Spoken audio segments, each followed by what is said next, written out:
In Ukraine, where Joseph Lindsley is, it's 3:22 in the afternoon.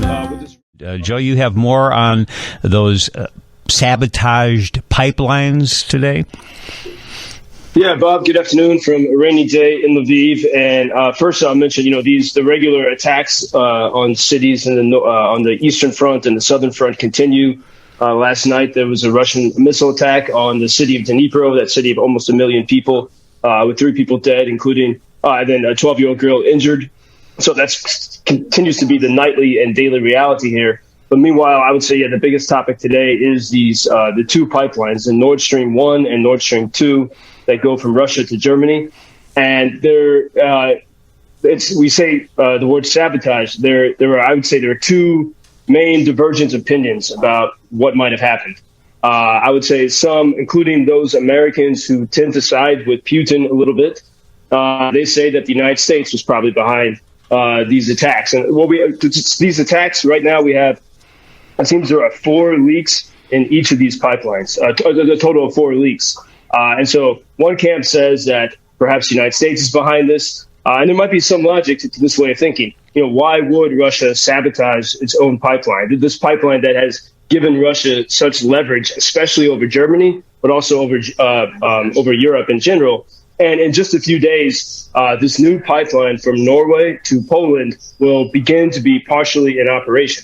So it seems that it makes sense. Maybe we don't need the Russian pipeline anymore, so let's blow it up and get rid of it. Mm-hmm. Some people in that camp are concerned that this is pushing, prodding Russia to a further escalation. But then and I guess also in that we have to mention that before the full-scale Russian war began, February 24th, on February 7th, President Joe Biden said in a press conference very clearly, he said, if Russia invades Ukraine, again, there will no longer be Nord Stream 2. We will bring an end to it. And one of the reporters said, how could you possibly do this? And kind of with a smirk, he said, I promise you, we will be able to do it.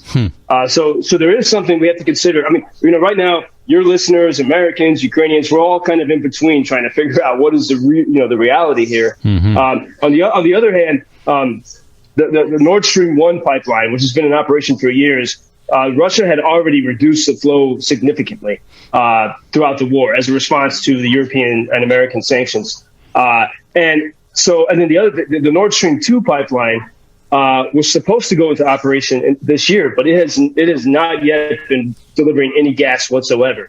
And so the pipeline was not being used. So this is just little pieces of information as we try to figure out, what exactly is going on. In May 2021, the Biden administration waived the sanctions against the company that built the Nord Stream 2, the Russian company.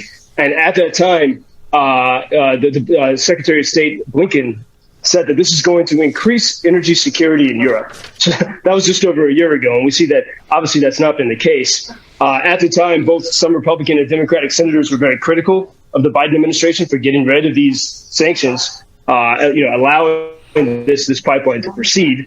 And I remember being here in Ukraine. Ukrainians were very frustrated at the time with both Germany and the United States for allowing the Russians to continue to construct this pipeline. Before that, when during the Trump years, the Trump administration did sanction. They were the first to impose in 2019. They imposed sanctions on Russia for this pipeline. And so this has been something that people have been worried about for a long time. In fact, President Zelensky in 2021 was given a joint press conference with Angela Merkel, who was then the Chancellor of Germany.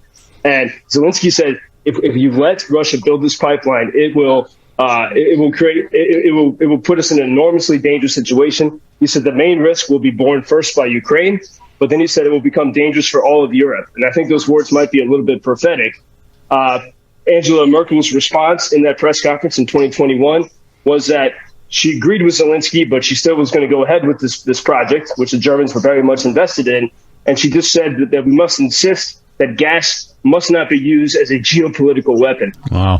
So I think if we look at this, you can see sort of the wishful thinking of some European leaders, but the reality of, say, Zelensky and Ukrainians who feared that something like this could happen. That Russia would use these as weapons.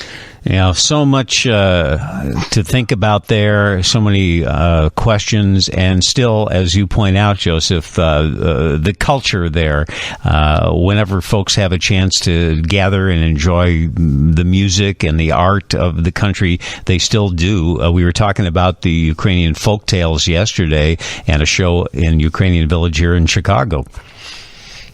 Yeah, and that's what I was thinking about. I mean, it's... a friend had just sent me some words that were sort of germane to that topic, because as I mentioned yesterday, there's this very popular show on Amazon about the Lord of the Rings of Power. The new leader of Italy is saying that she feels she lives in a real life Tolkien story. But the reality here in Ukraine is that, like, this battle between good and evil that most of us have only seen in films, and fiction, is actually happening at this point in our lives here in Ukraine. And this woman, Anastasia, she's a friend of mine. She's a jazz pianist and a music teacher.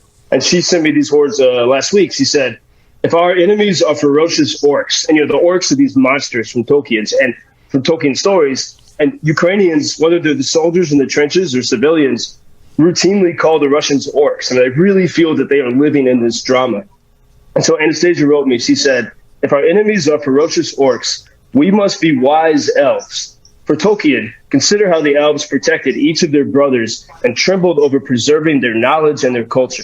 I hope and believe in our common sense, intelligence, and consciousness. And this is so much, I think, of what we see of the Ukrainian response. I was just watching some videos on Twitter of Ukrainian soldiers making music, in between fighting. And this idea that we must, even with the hatred and the rage people feel against the invading Russians, you cannot lose your humanity. You have to keep your culture. You have to. And there was a story a few months ago of a philosopher who's now a sniper, and he was saying how difficult it was for him to live in that reality. And so I think the Ukrainians have this good sense that you have, and some of this, amazingly, if you read the stories of Tolkien, you can see that these same questions were wrestled with in those stories, which I think shows that there's something universal to these struggles between good and evil. Mm-hmm.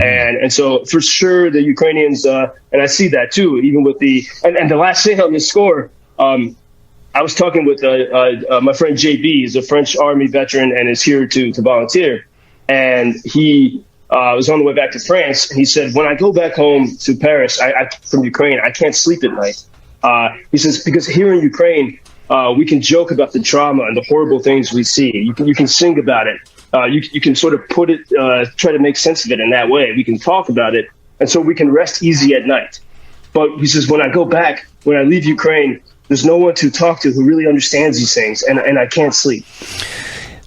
Wow. A philosopher, now a sniper. That says it all. And one text for you from a listener, Joe, says, I served in Vietnam. Those who I served with all suffer from PTSD, including myself. The dreams Joseph talked about recently on your show is describing sounds that I have heard in my sleep. It's an awful lot like PTSD. Joe, we'll talk tomorrow. All the best to you, my friend. Thank you, Bob.